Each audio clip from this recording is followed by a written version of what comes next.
بسم الله الرحمن الرحيم. بل قالوا مثل ما قال الأولون. قالوا أئذا متنا وكنا ترابا وعظاما أئنا لمبعوثون. لقد وعدنا نحن وآباؤنا هذا من قبل إن هذا إلا أساطير الأولين.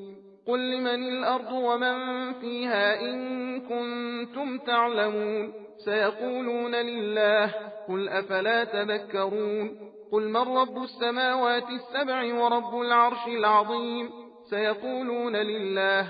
قل أفلا تتقون. قل من بيده ملكوت كل شيء وهو يجير ولا يجار عليه إن كنتم تعلمون. سيقولون لله. قل فأنى تسحرون. بل أتيناهم بالحق وإنهم لكاذبون. ما اتخذ الله من ولد وما كان معه من إله إذا لذهب كل إله بما خلق ولعلى بعضهم على بعض سبحان الله عما يصفون. عالم الغيب والشهادة فتعالى عما يشركون. قل رب إما تريني ما يوعدون. رب فلا تجعلني في القوم الظالمين. وإنا على أن نريك ما نعدهم لقادرون. ادفع بالتي هي أحسن السيئة نحن أعلم بما يصفون. وقل رب أعوذ بك من همزات الشياطين وأعوذ بك رب أن يحضرون. حتى إذا جاء أحدهم الموت قال رب ارجعون لعلي أعمل صالحا فيما ترك.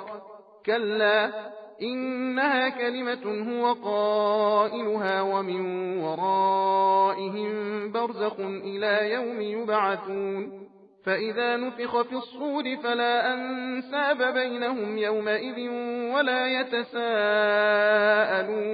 فمن ثقلت موازينه فأولئك هم المفلحون. ومن خفت موازينه فأولئك الذين خسروا أنفسهم في جهنم خالدون. تلفح وجوههم النار وهم فيها كالحون. ألم تكن آياتي تتلى عليكم فكنتم بها تكذبون. قالوا ربنا غلبت علينا شقوتنا وكنا قوما ضالين. ربنا أخرجنا منها فإن عدنا فإنا ظالمون. قال اخسئوا فيها ولا تكلمون. إنه كان فريق من عبادي يقولون ربنا آمنا فاغفر لنا وارحمنا وأنت خير الراحمين. فاتخذتموهم سخريا حتى أنسوكم ذكري وكنتم منهم تضحكون. सबील कुरान हिदायत का रास्ता।